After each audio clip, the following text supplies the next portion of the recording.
Justin Roiland, hello again. Welcome back to Hey. Game Informer. I want to talk to you about Trover. Sorry, that was the most unenthusiastic response. You want to redo it? Yeah. No, we're good. We're fine. Okay. Let's just leave it all in. Leave it all in, man. Yeah, just like Trover, right? You got to leave it Yeah. all in. So this is going to be a chat between you and me. I've played Trover and I finished it.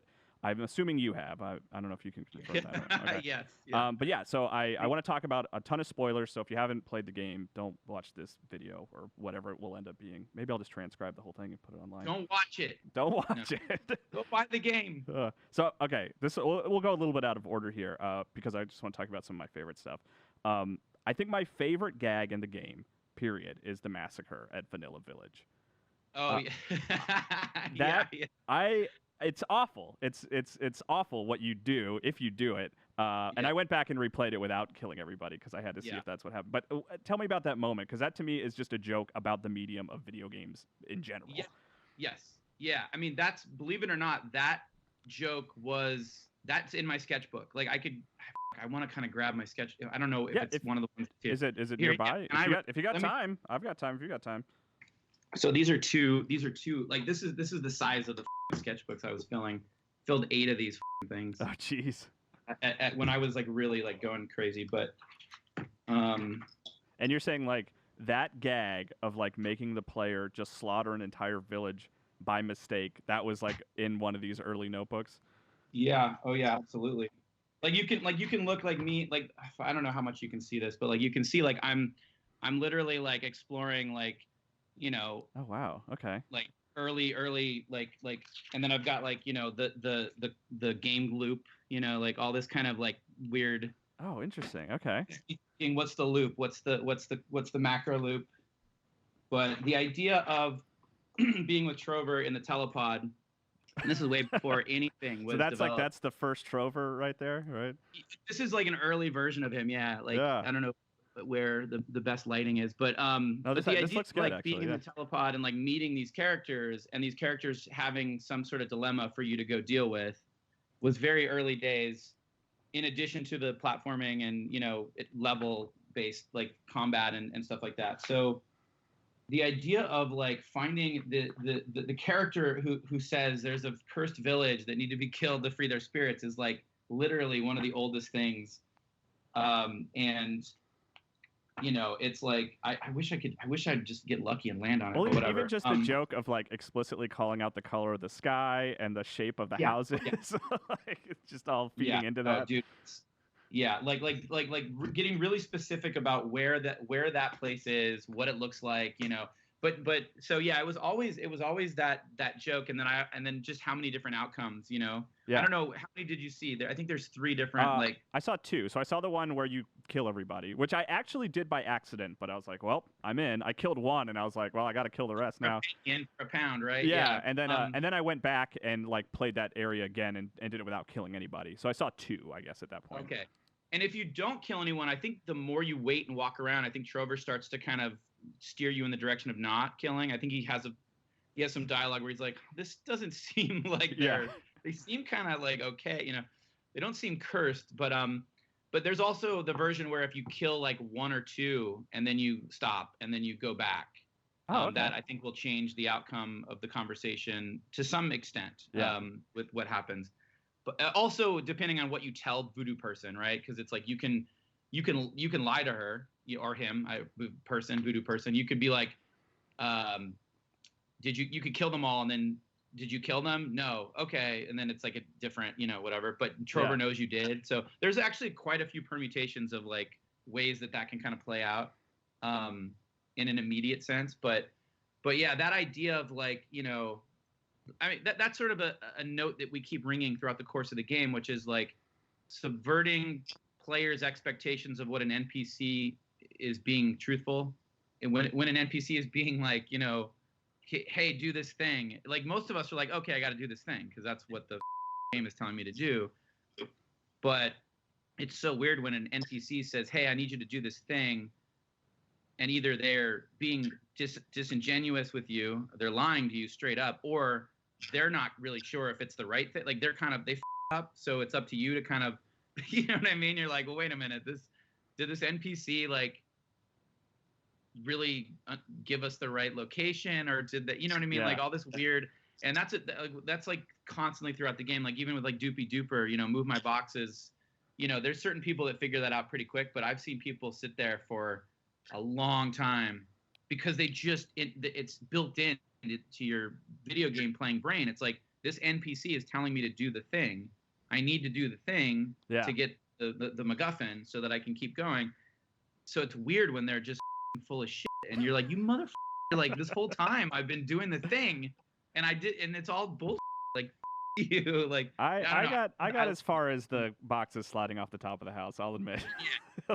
Yeah, and you're just like, this is ridiculous. Yeah. Well, specifically, I had a question about that puzzle or joke or combination of those two things, I guess you could say. I mean, was there ever a fear of players like just taking too long with it and just giving up? I mean, was that ever a concern for you? No, not in today's day and age. Because worst case scenario, I mean, at that point, that's far enough into the game that it's like, if you're that far, you're a fan, like you're playing it, like you're in, I think. So we have the internet. It's like, if anybody really, if they're really stuck, it's like pop online, and they'll be like, "Oh, I'm a freaking idiot." Like, yeah, it's by the way, best version of that, because they're gonna be like, "Oh God, I'm a f***ing idiot." Of course, How'd you come up with that name, Doopy Dooper? It's an interesting. Oh, I don't even know. Stupid. I mean, and by the way, I think that character had a couple different names, and then Doopy Dooper was just like, fuck it just stuck. I don't know. Yeah. Stupid. Can you talk about the you can kill just about every NPC in the game? Was that something that you wanted early in the game? Yeah, I mean, we had, early days, we had way more emphasis on sort of, moral, like, decision making. Like, I have to kill one of these two NPCs and leave one alive kind of stuff. Mm-hmm. We had a lot more of that. Like, that was way more. I think what I realized was, you know what? It's really clever, the idea of doing that, but we're striking the same chord over and over, and it's getting to be, like, repetitive, and people are going to get ahead of us on it. So we dialed that stuff back, but we like almost every level there was like, kill this guy or this guy or this girl or this guy or this girl or this, you know what I mean? Every level it was like, there's like Voodoo Person was originally going to be a character you found in a level who is telling you to kill the villagers and whatnot, and then there was going to be another character in the level that you would find like sort of after a lock and key thing that was going to basically be the one to tell you, like, that lady's fucking insane, dude. Those villagers aren't, you were going to find out in a different way depending on what actions you chose to do. So it was like, just really the moral, like, gray area. Like, nobody was really good. Everyone's kind of like bad, but like, and then you make these moral choices on who to kill in order to progress. And then at the end, you're sort of, if this is spoilers, you totally get to sort of see a different outcome based off of the choices you made throughout the course of your life, quote unquote. Yeah. So both Trover and the antagonist, the abstainer, I feel like they actually have, despite the sort of improv nature of the story, like they actually do have real arcs. That, like, I mean, the villain is sympathetic. Trover realizes that he's kind of an asshole. Like, was that important to you to make sure that was communicated through the course of the game? Yeah, definitely. Like making sure that there's some kind of semblance of an arc. I mean, again, scoping, like, definitely took a hit to narrative. Like, if this was a Rick and Morty thing, it would have been quite different narratively. Like, but yeah, like just making sure that we could back ourselves into some kind of character arc for Trover, some kind of character arc for Glorkon. Definitely Glorkon was the one that was probably the most intact even after scoping, like his motivation, like you kind of finding these things out about him as you get deeper into the game and sort of understand, like, oh, okay. And then undercutting that, at the end where you're like, Jesus Christ, like, his motivation being love. And then you're like, oh God, like, like it's love, but it's like gross. And how'd you come up with his love interest? That must have been an interesting process.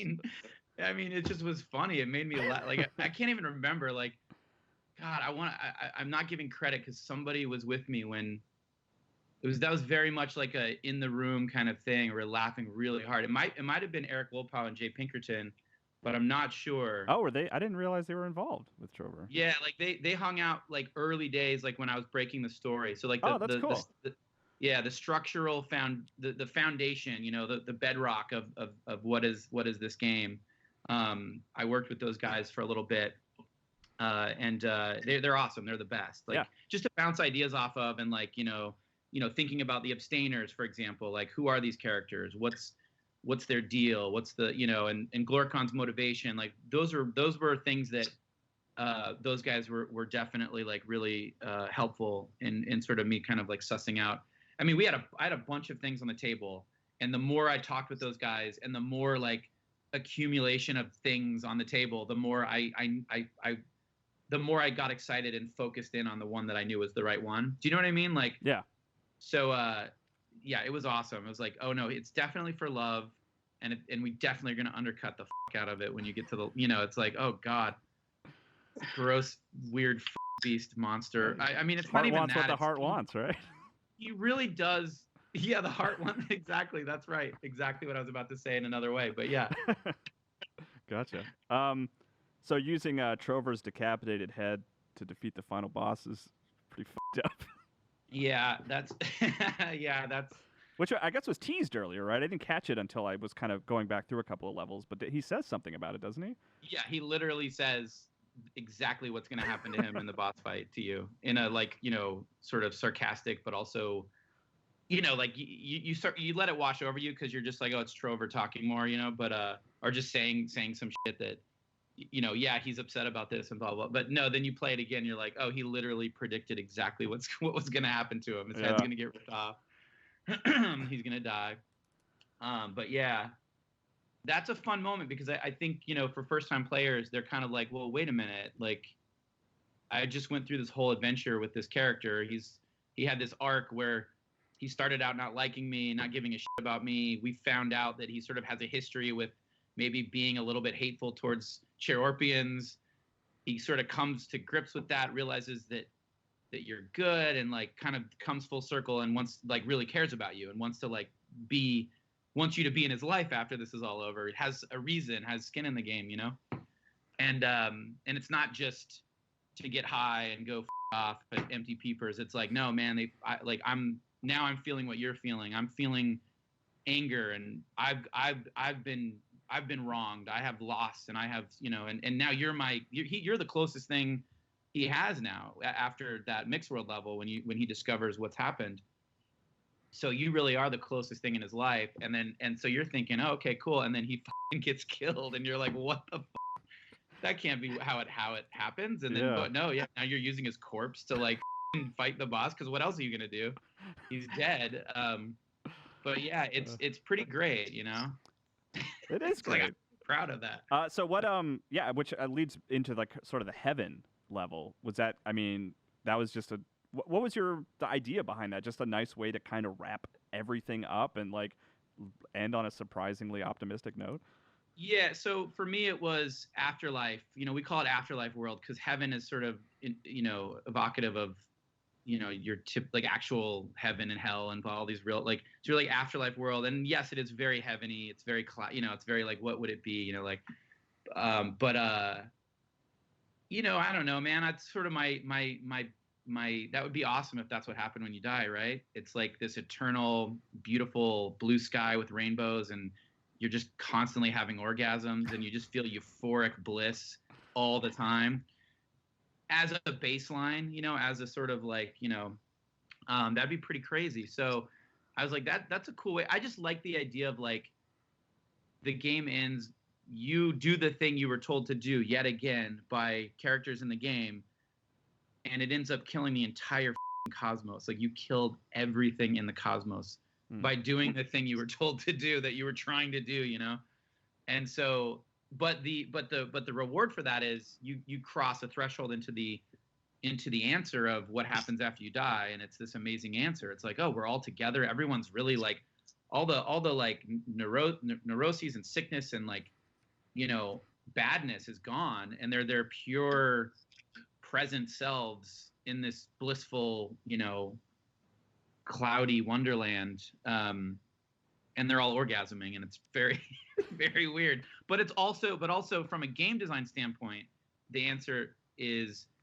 ToeJam and Earl was a game that kind of was the first game that ever kind of blew my mind, where I beat the game and then there was this bonus map, and I was like, holy shit, this is incredible. You know, like I was so used to at that point just credits or some shit little like graphic and that's it. Yeah.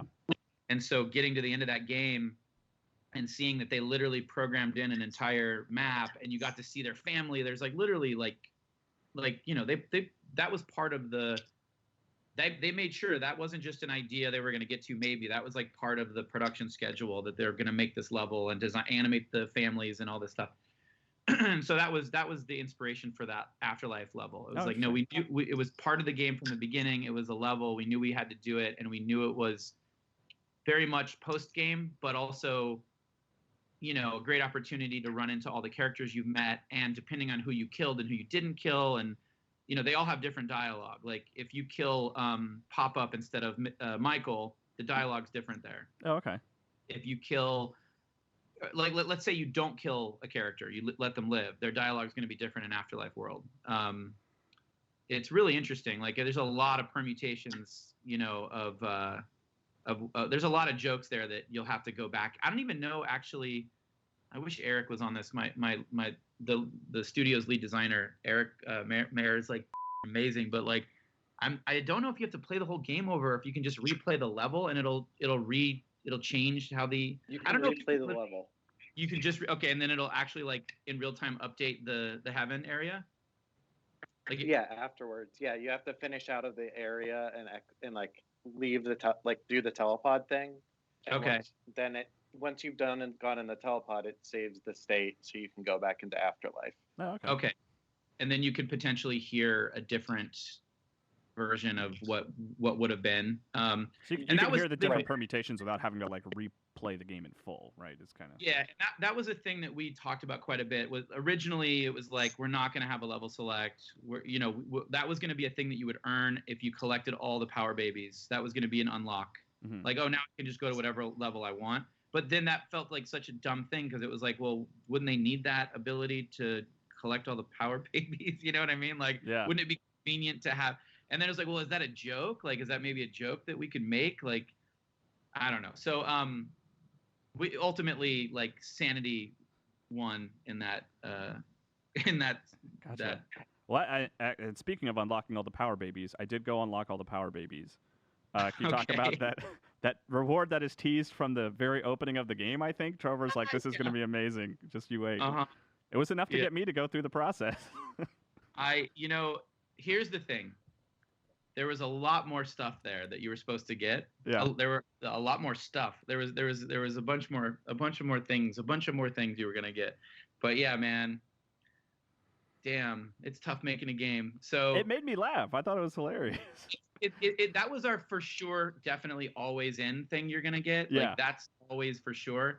But we have multiple other things that I think we're gonna patch in. I don't know for sure, but I think we will. Like maybe with one of the first DLC, updates, we'll patch in a couple more things. But yeah, we had some funny ideas for what you could get. Oh my god, I don't want to say what they are because we might actually do them, but like. It was just too much for us to bite off and finish the game on time. But man, it was like we did this whole Afterlife level, but we're like, we need to also, if somebody goes and collects every one of these things, these green Power Babies, you want to make sure that there's enough like crazy to get out of it. Yeah. And there's one particular thing that wouldn't be that hard, so I think we're gonna do that. But then there's this other thing that I think is the funniest fucking thing ever. I'm so bummed we couldn't get to it, but whatever. Yeah. But you don't want to say what it is, right? Because it might. I want to, but I shouldn't, because we might still do it. Okay. I had a weird question. I think it's a lore question. Trover's race. I don't know what he is exactly, but can all of his race be controlled by other species, or is he like a weird specific thing? Well, it depends on the type of Power Babies. So there's like world building lore stuff, but like so Trover is a parasitic based eye hole monster. He's they're like in the lore of this universe or any whatever, like this particular. This is so funny to get all serious. I'm into it. Yeah. Like this.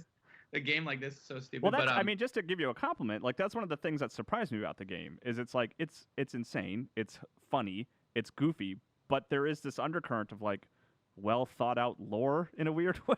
Like it makes sense despite the insanity of it all.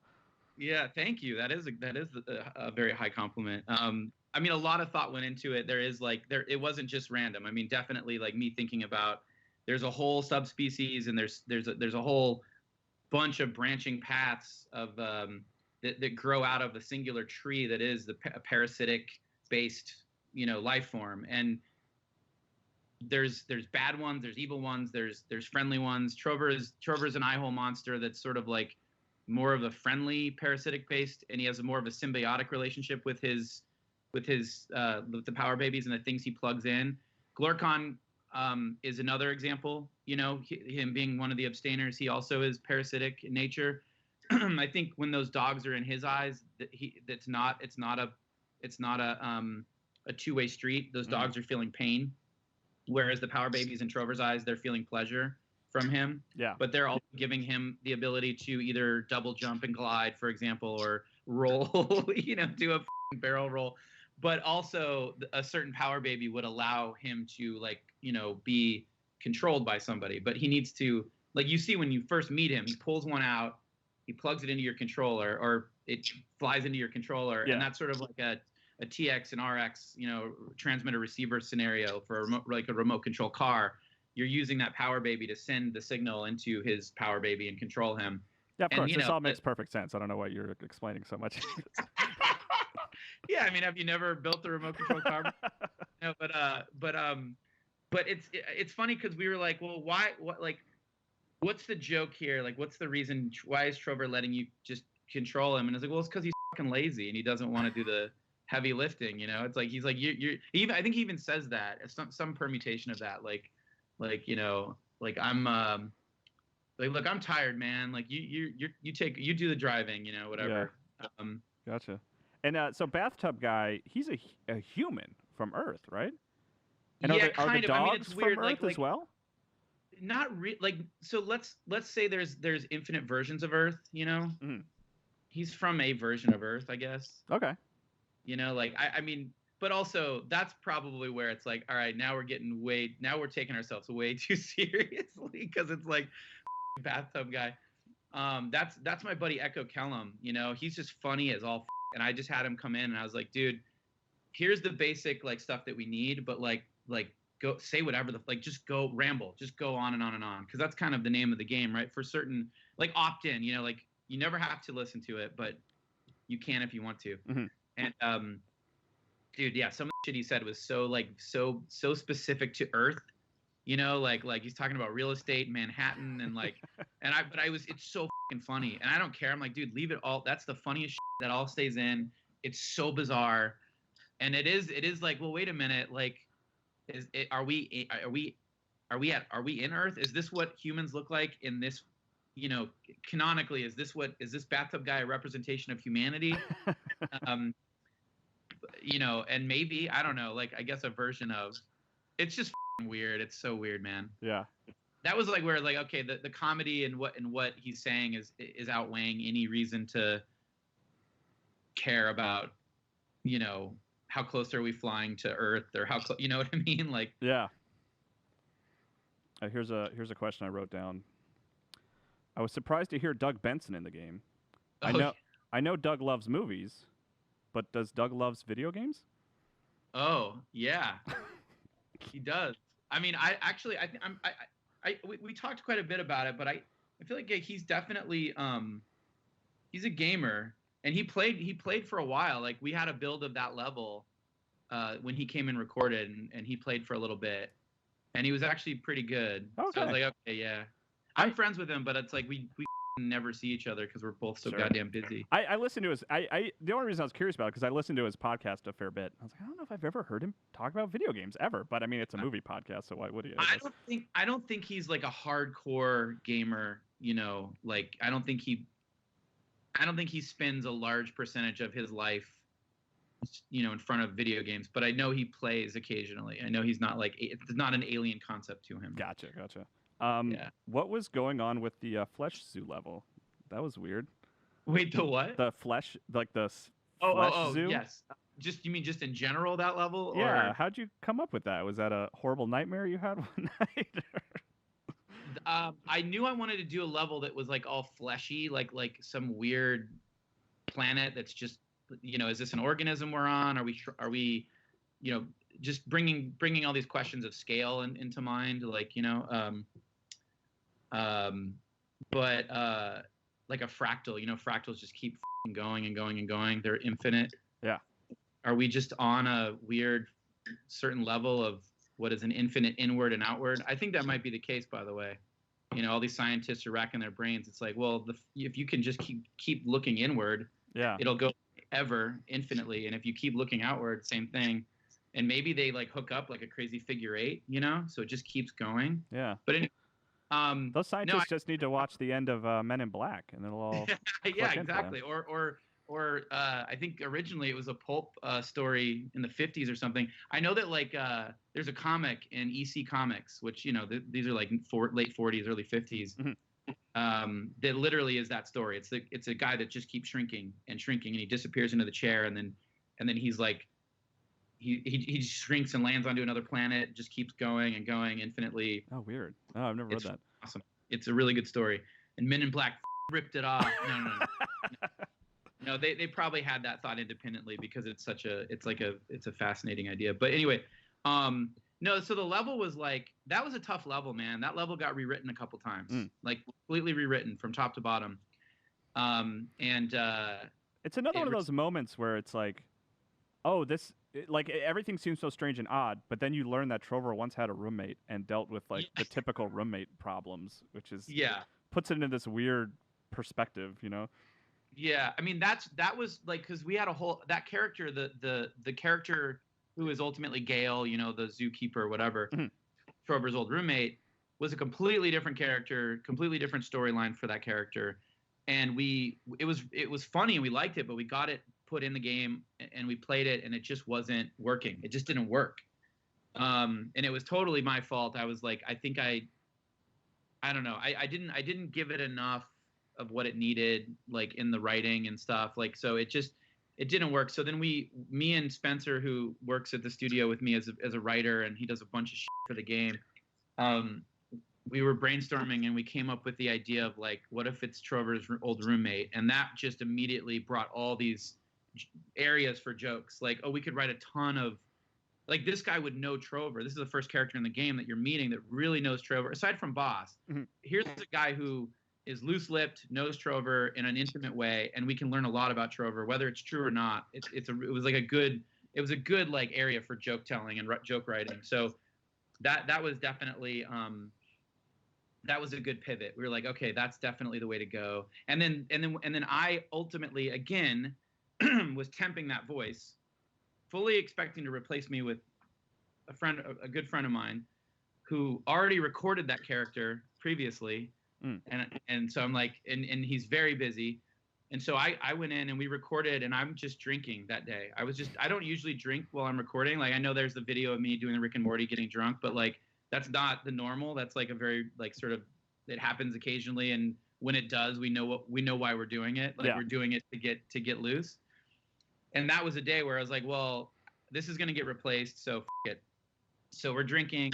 And you can hear, if you play that level and you listen to Gale, by the time you get to the boss fight with him, I'm wasted, dude. I mean, I'm not like blackout drunk at all, but like I'm definitely tipsy, and you can hear. I'm still like, I'm there. I'm working.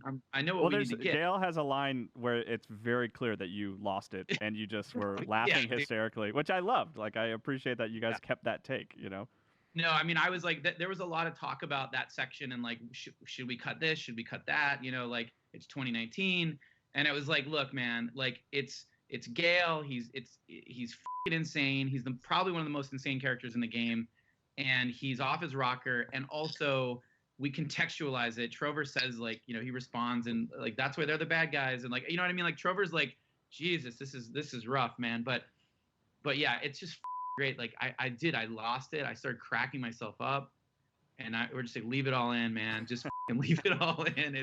I also liked the joke with Gale where I think Trover says, "You sound a lot like the Abstainers." Oh yeah. The joke of like, oh, so you heard that? So that's like only if you go back. Like that's like a little Easter egg. If you don't go back, you won't hear that joke. Oh, okay. Yeah.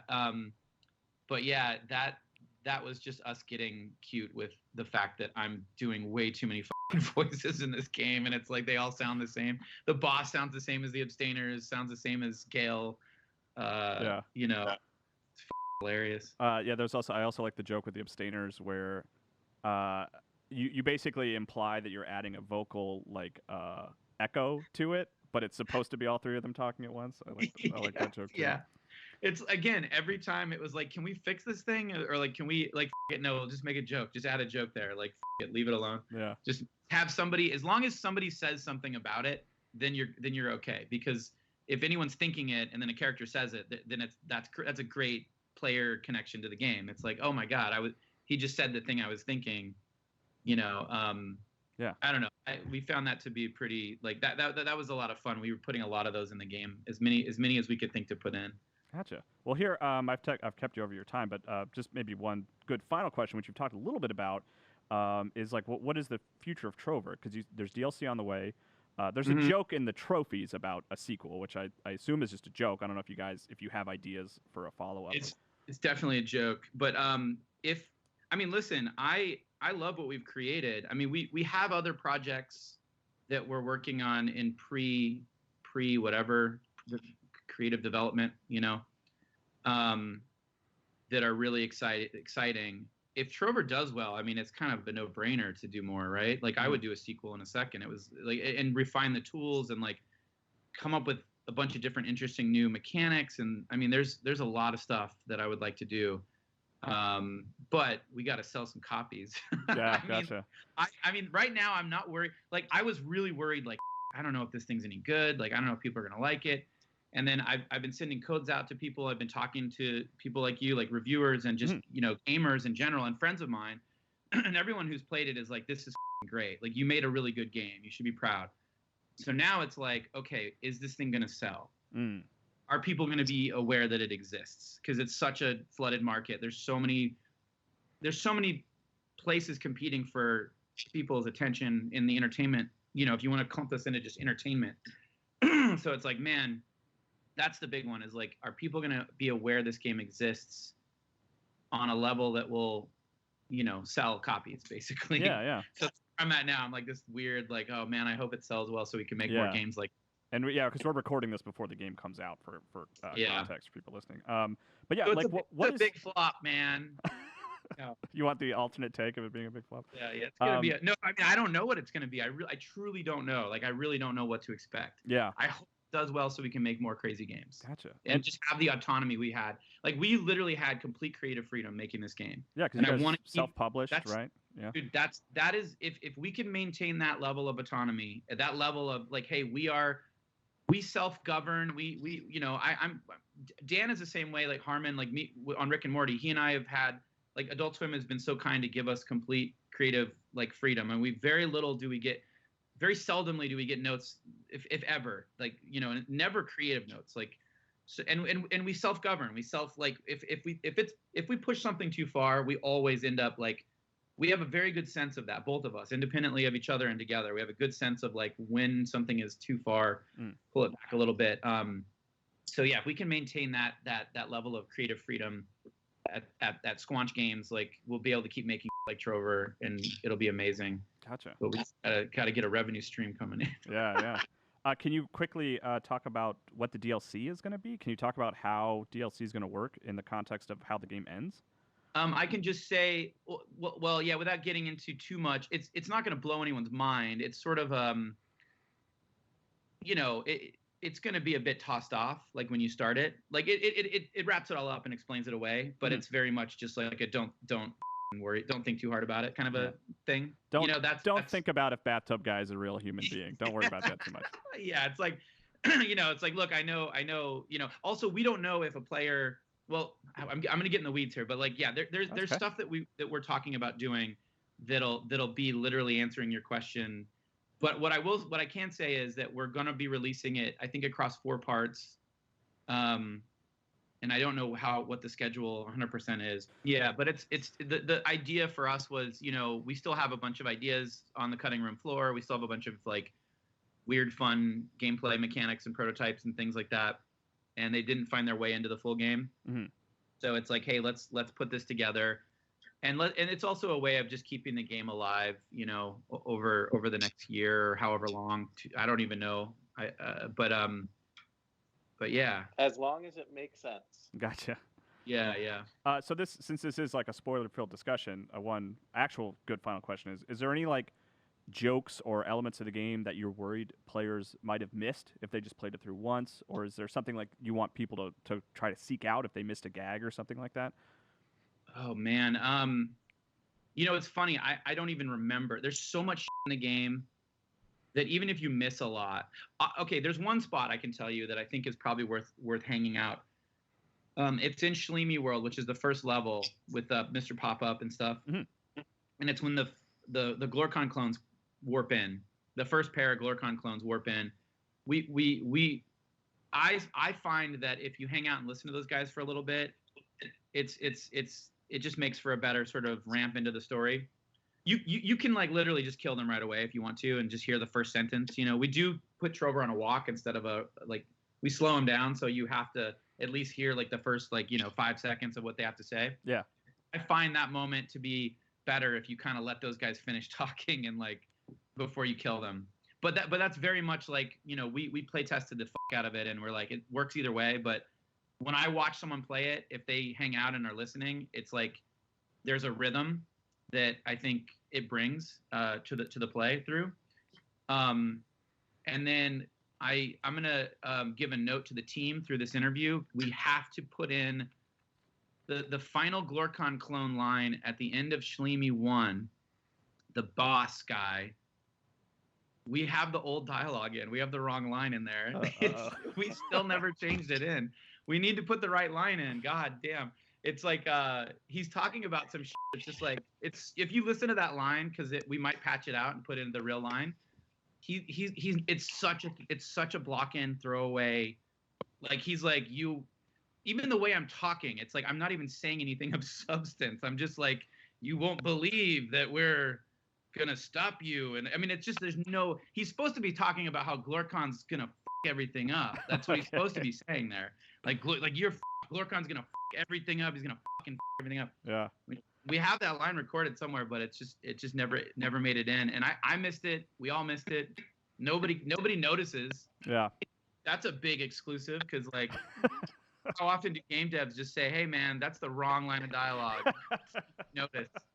See if it matters to anybody. See if anybody even cares. But it's so funny. Yeah, no, you got a couple days to get in there and fix it before it comes out, right? So cool. No, it's fine. It's fine. I mean, we might change it later, but I don't know. It probably will just end up being. It doesn't change it's not like a game-breaking narrative. Yeah. Gotcha. Whole thing. It's just he is supposed to be telling you some bad stuff is coming. That's literally all he's supposed to say. That's the most important thing. Gotcha. Like, bad stuff is coming, man. Glorkon's bringing bad stuff, and then that way when you get to the abstainers, Trover's like, they said bad stuff is coming, and you're like, I don't remember them saying that. It's because the old line is in there from like Blockin' or from however long ago. Yeah. Vertical Slice. It's probably from Vertical Slice or something. I don't know. Gotcha. Well, thank you so much for your time, Justin Roiland. I appreciate it, and good luck with the game, man. Thank you, man. I hope it does well. It'll be great. Yeah. Cool. Thanks so much. Thank you. See ya. See ya.